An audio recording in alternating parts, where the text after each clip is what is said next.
नमस्कार सभी दोस्तों को। स्वागत है आपका भगवान शिव के इस चैनल में, शिव पुराण में। तो आशा करता हूँ आपको मेरी पुरानी वीडियो भी अच्छी लगी होगी। मैंने आपको शिव पुराण से जो मैंने अध्याय पढ़ा था, उसका मैंने आपको सार बताया और आज हम नया अध्याय पढ़ेंगे। उस अध्याय में जो मुख्य पात्र है वो है यज्ञ यज्ञदत्त और गुणनिधि।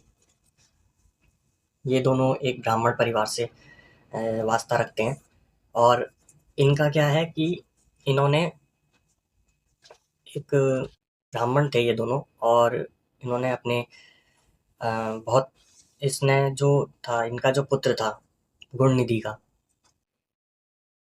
गुणनिधि जो था वो पुत्र था और जो इनके पिताजी थे वो यज्ञदत्त थे।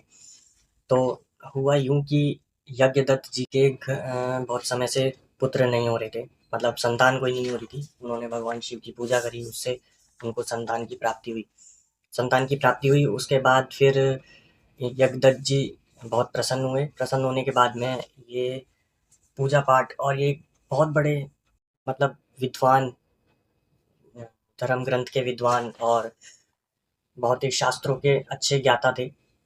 तो इन्होंने सोचा कि मेरा जैसे मैं विद्वान हूँ वैसे ही मेरा पुत्र भी विद्वान होगा और मेरे जो शास्त्रों का जो ज्ञान है वो उसको उसको मैं दूंगा, जिससे कि वो आगे चल के लोगों की मदद कर सके। लेकिन हुआ इसका कुछ उल्टा। इसमें जो गुणनिधि है, गुणनिधि जो ब्राह्मण से था, वो गलत संगति में चले गए। जुआ, शराब और चोरी करना, ये सब उन्होंने सीखा।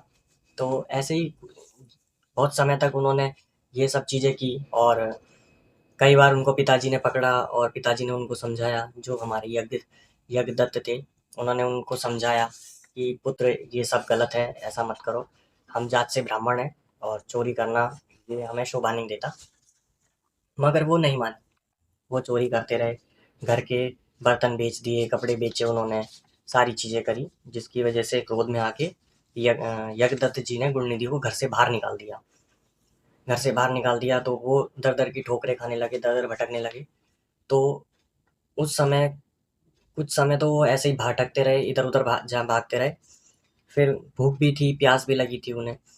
तो कुछ समय के बाद जब महाशिवरात्रि का जो समय आया तो वो एक मंदिर में जा पहुंचा गुणनिधि। और मंदिर में जाने के बाद वो अपनी मंशा से गया था, चोरी की मंशा से गया था कि सब जब ये पूजा पाठ करके चले जाएंगे, मैं भगवान शिव के जो दान पात्र है उसमें से पैसे निकाल लूंगा। तो लोग भक्तजन पूजा करते रहे। पूजा करने के बाद मंदिर में कपाट बंद हो गए। कपाट बंद होने के बाद में लाइटें वाइटें सब बंद हो गई। उसके बाद गुणनिधि गए। गुणनिधि ने पूरे दिन का, एक तो गुणनिधि भूखा प्यासा था, तो वो व्रत उसका, वो शिवरात्रि का जो है वो व्रत उसका हो गया। उसके बाद गुणनिधि, अंधेरा था तो अंधेरे में उन्होंने दीपक जलाया। दीपक जलाने के बाद में गुणनिधि मंदिर में गए। मंदिर में जाने के बाद बहुत देर तक वो बैठे रहे कि ये हटे सारे तो मैं चोरी करूं। तो उस बीच, मतलब पूरा व्रत उन्होंने संपूर्ण कर दिया पूरे दिन के भूखे प्यासे से। भगवान शिव उससे प्रसन्न हो गए और उसको उन्होंने छोड़ दिया। फिर कुछ समय बाद जब उसकी गुणनिधि की मृत्यु हुई, मृत्यु होने के बाद में यमराज आए। तो यमराज के दूत आए तो उनके पीछे पीछे शिवगण भी आ गए। शिवगण आ गए तो उन्होंने बोला, यमदूत से बोला कि तुम हटो, मेरे को हमें हम लेके जाएंगे इसे। तो यमराज के दूत बोले कि भगवान ये तो पापी है, इसको आप कहाँ ले जाओगे। कह रहे पापी नहीं है ये, इसने शिव जी का शिवरात्रि की जो पूजा करी है, इसने दीप दान किया है, अपना पूरा दिन इसने भूखा प्यासा रहा है ये, तो भगवान शिव का जो है इसने पूजा करी है। तो यमदूतों ने उनको खूब समझाया कि नहीं, इसने बहुत पाप करी है, चोरी करी है। कह रहे उसे हमें मतलब नहीं है। शिवगण ने कहा कि हमें ऐसे मतलब नहीं है, हमें जो आज भगवान शिव ने जो आदेश दिया, हम उसके उस आदेश के अनुसार हम इसको अपने साथ लेके जाएंगे। तो शिवगण उसको अपने साथ ले जाते हैं। यमदूत को बोल देते हैं कि तुम हटो, हम लेके जाएंगे इसे। तो इस कथा में यही है, एक यही सीख मिलती है कि भगवान शिव भाव के भूखे हैं, उनको किसी चीज़ से कोई मतलब नहीं है, उनको धन अर्पण करो, उनके लिए ये सब पत्थर समान है, कंकड़ समान है, उनके लिए ये सब चीज़ें कोई मायने नहीं रखती, इंसान का भाव ही उनके लिए मायने रखता है। और इसमें हमें ये भी सीख मिलती है कि भगवान को एक श्रद्धापूर्वक कुछ भी दान किया गया, वो भगवान शिव को समर्पित होता ही होता है, और उसमें वो प्रसन्न हो जाते हैं और अपने भक्तों को मनचाहा वरदान प्राप्त दे देते हैं।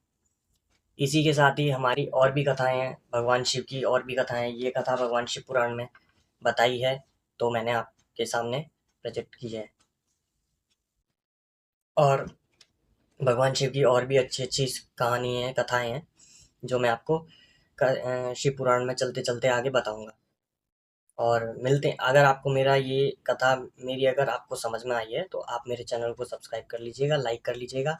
शिव पुराण से जुड़िए, सनातन धर्म से जुड़िए, और भगवान शिव को समर्पण, अब जब तक आप खुद समर्पण नहीं होंगे, तब तक भगवान शिव आपकी कोई भी नहीं, कोई भी मान्यता, जो भी आप मान्यता माँगना चाहते हो भगवान से, जो भी आपके कार्य जो भी पूर्ण नहीं हो रहे हैं, वो बिना समर्पण के पूर्ण नहीं होंगे। जब तक आप समर्पण नहीं करेंगे, तब तक भगवान शिव भी आपकी कोई मदद नहीं करेंगे।